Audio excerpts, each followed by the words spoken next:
right, we're saying goodbye to the campsite. Another day, another mile, or so. Yeah. The mosquitoes were out in a vengeance this morning. I think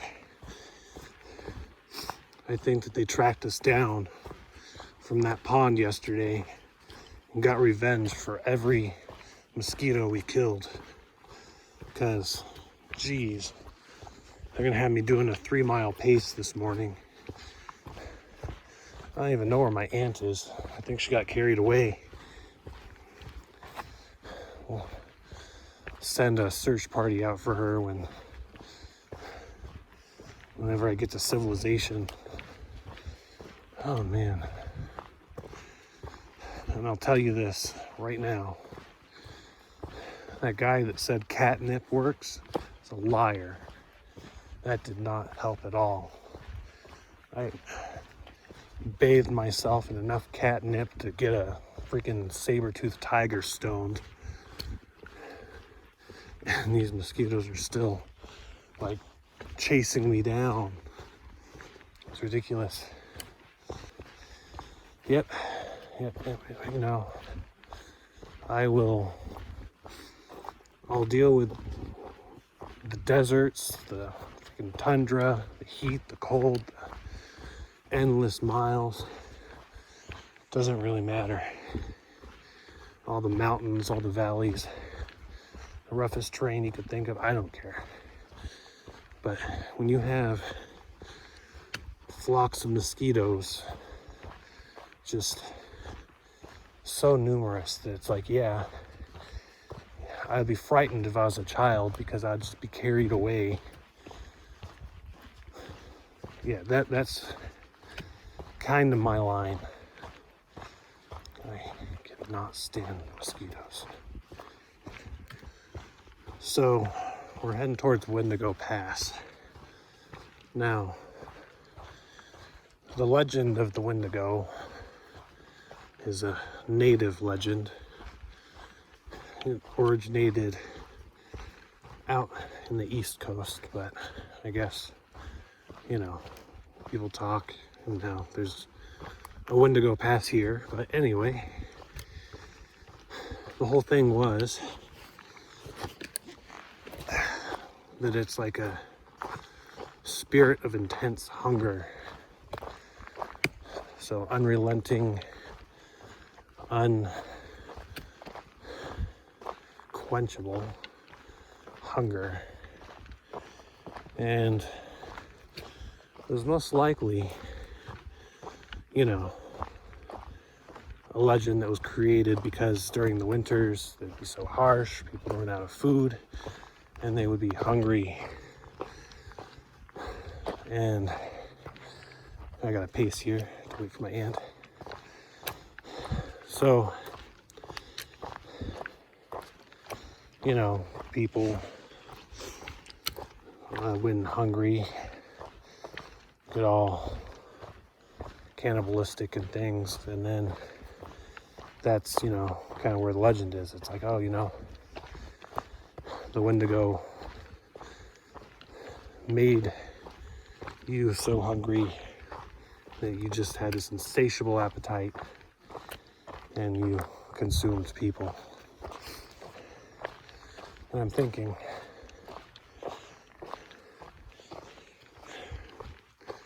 you know what has an insatiable appetite for human flesh? Mosquitoes. Freaking mosquitoes. They are wendigos incarnate. They are just unrelenting. Yep. Mosquitoes are little flying wendigos brought to life. Now you know. All right, so we have found, as you can hear, my aunt does not like the mosquitoes either. And she still lives.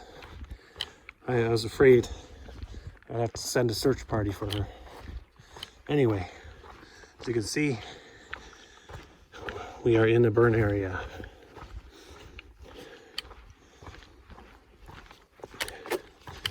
Yep. Now either that, or the mosquitoes have evolved to nourish themselves on plants, relentlessly consuming the countryside. There's no stopping them. Truly, the Oregon wilderness is a place of horrors. When you have trees that eat metal and endless bugs that will eat you and the trees and everything you love. Twisted it a little bit.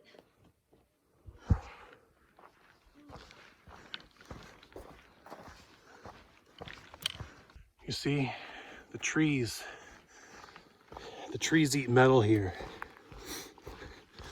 And the insects, the mosquitoes, they're relentless. And they eat you. You even stop for a second. We're seriously going at a 3-mile-per-hour pace today, and they're still all over us. Ridiculous. Trail magic. Oh wow, there's good in the world. Well, this has just been a nice little area of respite for us. The trail angel, I believe it's been devilfish again, but because, you know, see these and that's familiar. But in that box, there's recharging batteries for your phone. Super nice. And this, the wonders of chemistry. Need some DEET. And I swear to you, I had been chased into this opening by the mosquitoes, and I found some of these little DEET cloth pad things, and I applied them to myself, and now it's like I could breathe again. It's like I could feel happiness. Chemistry is wonderful. And speaking of chemistry, whenever I think of chemistry, I think of teachers. Somebody got an art job! Yeah, there we go. So, you know, it's a good day. Less mosquitoes, job opportunities being presented on trail, water. Yeah. You know, we're at Wendigo Pass, and really it doesn't seem like the Wendigo's so bad anymore when you have DEET. I forgot to mention earlier, this little scale is here. Yep. And if it can be believed, I'm down to 180, which I haven't been that tiny since before my surgeries. I started in Campo, and I weighed 234 pounds. So, if the scale can be believed, which I'm not sure, that's like a 50-pound weight loss. Keep in mind I didn't do the Sierras because of my injury, but you know, it's easy to lose weight. All you have to do is carry about 30 pounds on your back up and down mountains all day for 10 hours a day.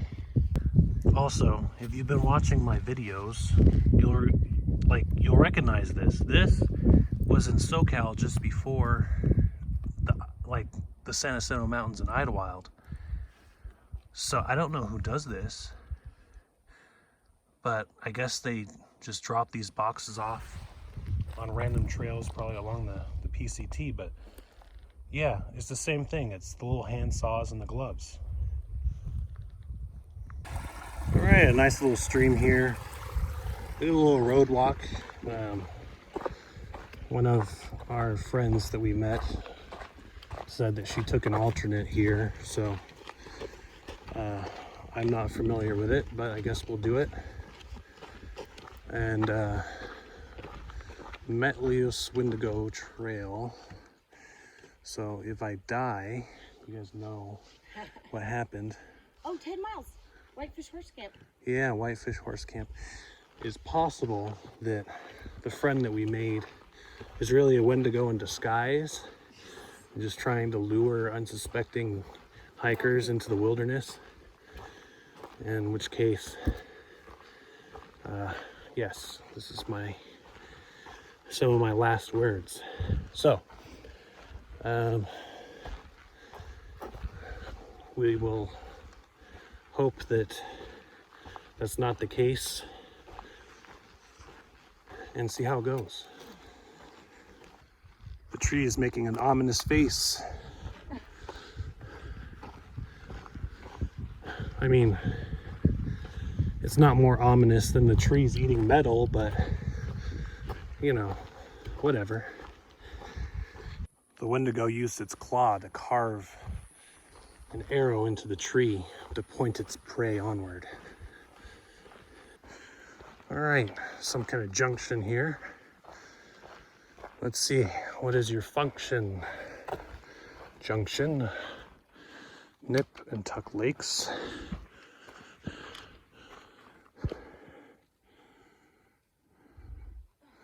Okay, I have no idea. We'll have to check the maps.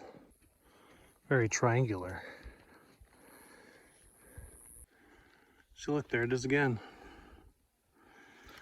Aliens.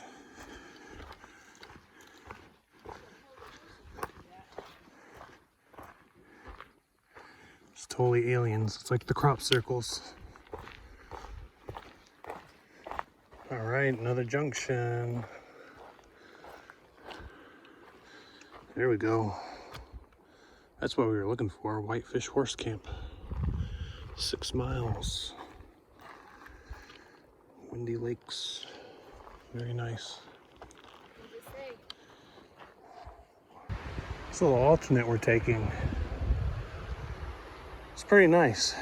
I mean, it's a little boring because it's mostly just this. But there's some breeze. And there's like 90% less mosquitoes. Now watch. Watch me walk like a half mile and just get swarmed. But so far, it's actually been kind of enjoyable. Or at least less miserable. All right, we're coming up on it. This is where they breed.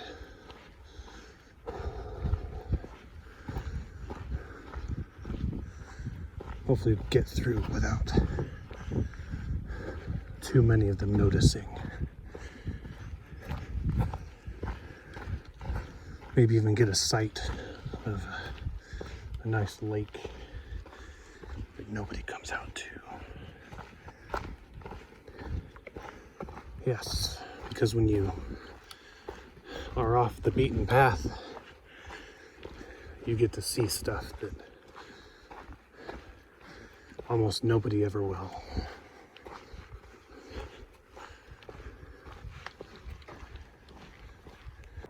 Ah, behold, a significant obstacle.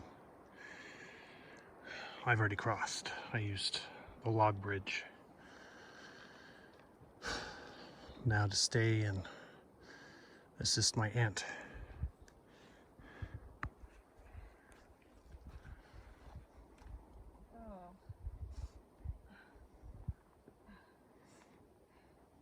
I don't know if I can stay up.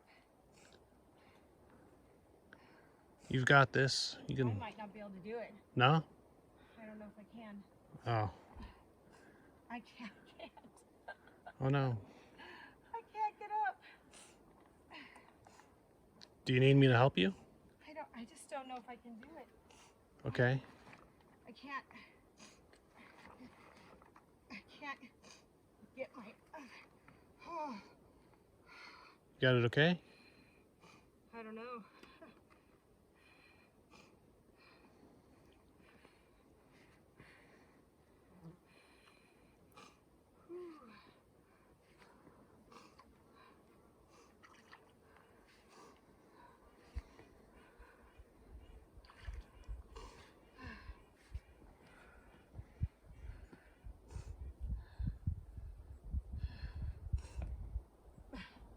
My ankle just didn't want to cut it.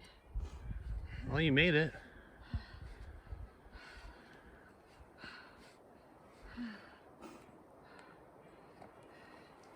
Ooh. Victory screech. Or victory seat. I just... I was trekking along making good time. Then I saw a secret pond. Ooh boy. Looks a little stagnant though. There may be some skeeters. Should keep moving. We still have a number of miles to go before we stop at the horse camp.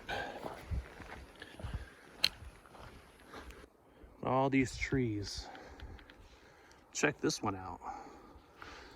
It's like the biggest, pretty gnarly. Kind of leaning. I wouldn't want to be around when this one falls. Somebody's actually even wrote on it. Yeah, people have carved initials in there and stuff. It's rude.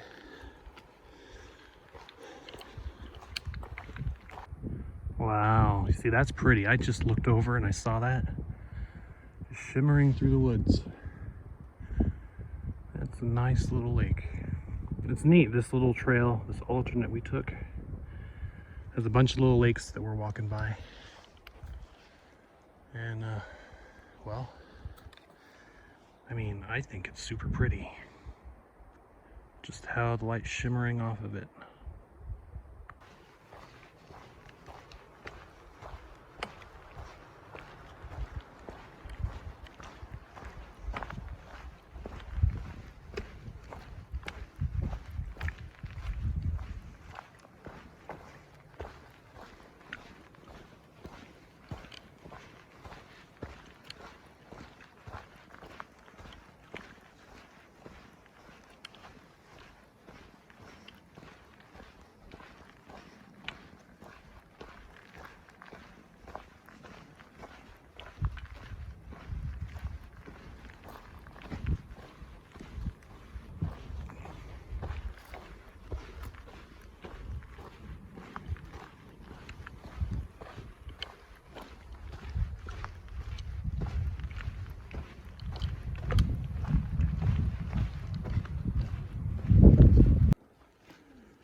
Not much further. Okay, we made it. Did you? It was really rough going. My aunt, this is her second PR day in a row.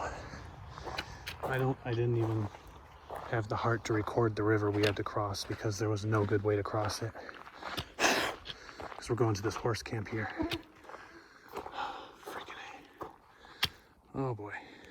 So Aunt Dee, how does it feel to know that you PR'd not once, but 2 days in a row? It feels like I'm broken and I need a shower. That's fair. So what was your favorite part of today? I really liked this morning. Even though we were like running away from mosquitoes, when we finally got there and we got to sit and relax. The trail magic? Yeah. That was nice. What was your least favorite part of today? The end when we had to cross the water. Yeah, that was a little sketchy. Because my ankle didn't want to hold me. Yeah. And my legs were, you couldn't see it, but my legs were straight shaking. I have no doubt in my mind they were. I'm like, I'm dying. I am dying and I'm dying. But you persevered.